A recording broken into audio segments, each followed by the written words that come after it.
But when we make our mistake, we have to live with that. We have to face ourselves in the mirror.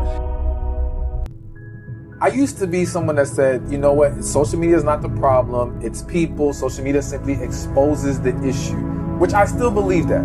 But I have come to a place of seeing how much damage it can cause in people's relationships. And I do think it's impacting people's ability to appreciate relationships and different levels of how we engage with each other compared to what it used to be. It's so different now. People are afraid to heal, or people are afraid to face the issues that requires them to heal. So people understand it's painful to go and revisit your past. It's painful to let those emotions you've suppressed all these years come back out.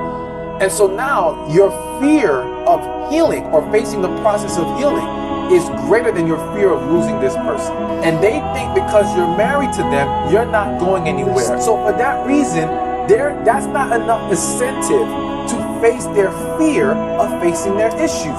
The only thing that may get them to do it is the threat of divorce. But the reality is, some people won't get it together until there's a real consequence on the table. And that will be divorce in that situation. The other thing to consider is that some people will never change. They will never heal. And the reality is that the person you're with is the wrong person. And the only reason you got with them is because you were broken. Can you truly be yourself with this person? That's big. Because again, a lot of people, they go on these dates, they're bringing their representative, and the chemistry happens on a surface level with the representatives that both sides are bringing. But when you actually show your true self, now what happens is, can we enjoy each other with no distractions? We love going out together and we do all these fun stuff and we're doing all these things, and that's great, all right? We know how to have fun together. But can we be alone in a room, no TV, no distraction, no phone, just us, and still love being with each other? A lot of people can't say that. A lot of people are only able to be in their relationship and tolerate their partner because they have enough distractions in their life. Go on a road trip for at least 6 hours, no phone, no distraction, just you and them talking. Will you still be happy after those 6 hours? A lot of people can't make it that far in a car ride with their partner. So you've got to really push those boundaries to see, what do we really have here if this is really going to be called a connection? Connection cannot be created, nor can it be destroyed. It's either there or it's not. There's nothing you can do to build connection. You can build a stronger bond. You can create a stronger attachment to each other, but that still doesn't mean connection is there. You can't always explain it. Connection does not always line up with the logic of compatibility. It's just there. You just feel something with this person. You feel drawn to them. It's so much deeper than anything you've ever felt. And consider this. You can be compatible with tons of people. You can have chemistry with tons of people. You do not feel connection with a bunch of people. People would say arguing is healthy for a relationship. Disagreement is acceptable. Disrespect is not. So my thing is, yes, it's okay and even healthy to have disagreements because we have different perspectives. We can bounce ideas off each other. We simply have to know how to navigate that and come to an official decision on things when we have those moments. But arguing says we are being disrespectful, whether our tone is negative, the words that we're using, we're getting loud, we're getting angry, we're basically throwing negative energy at our partner. That's not healthy. There's nothing healthy about that. But a lot of people will say that because they want to validate the unhealthiness in their relationship. All it takes is that one really bad argument to plant a seed of negativity that now grows into something worse in the relationship. People have to understand, whenever someone feels attacked, they will defend themselves. Even if they know they're wrong, even if the point you're making is actually solid, the way you're coming at them negates their ability to receive it. So if we're in a relationship, we have to take that approach. If you want them to hear you, be mindful of how you're talking to them. Healing is not a time thing. It's a work thing. So when you hear people say time heals all wounds, no it doesn't. Time alone doesn't heal a damn thing, all right? It can help. It does aid in the process. But by itself, it is no good. you have to take certain steps. In terms of recognizing what to heal, my first step is called the who hurt me list. So you get a piece of paper, you write down on a piece of paper, who hurt me. And now every person who comes to mind, you write them down on a piece of paper. It doesn't matter how long ago it happened, doesn't matter if you think you moved past it, if you think it's not relevant. If they come to mind, then there's some level of relevance there. Put them on the paper in about a sentence or two of what they did to hurt you. For some people it's going to get heavy.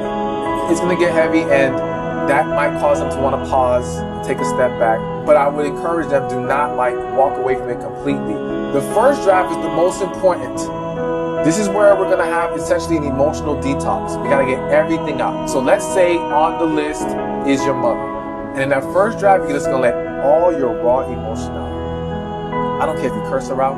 I don't care if you wish death on her. I don't care what nasty, evil thing you say. However you feel, let it come out. You've got to let the anger, the hurt, all pour out of you into this letter. If you don't know how to start the letter, start it with the most damning thing you could say. This first draft is let it rip.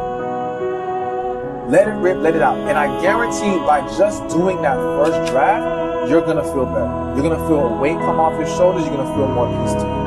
And now read the letter to yourself as if you were them. So put yourself in their shoes, and anything that now comes off as attacking, condescending, blatantly insulting, you're going to change it. You're not changing the message. You're just changing your delivery of the message. People don't know how to communicate without being negative. Their tone, their delivery is horrible. So this letter is going to help you learn how to take your negative emotions and thoughts and now turn it and reword it into a much more loving, positive message. So I don't care if you did send it and they never responded. I don't care if you sent it and they rejected everything you said it in. Because the purpose is your release of all those emotions, all right? And you got to embrace forgiveness. I have seen amazing things happen because of these letters. Because also understand this, hurt people hurt people. Whether you realize it or not, you have hurt people. In that same mode, the hurt person does not always realize how much they're hurting you. We have to understand that damaged individuals are operating from a very selfish mindset. It's I'm protecting myself. Think about the person who is overly critical of everyone else. They're not doing it because their intention is to hurt others.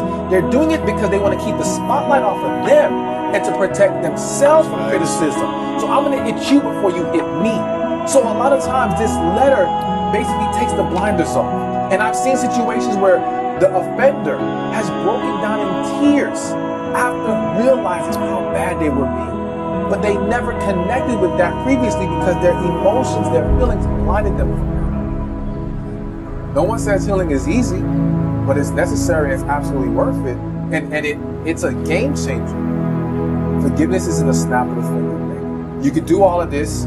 You can say, I forgive them, I'm good, I'm moving forward. And like you said, 2-3 weeks later, something happens and you're triggered. See, the mistake we make is that when we get triggered, we allow ourselves to dive into it. We dwell in that moment. And so now you're staying in that negative place. What you have to do is recognize the moment, say, no, I forgave them, what's done is done, I'm moving forward.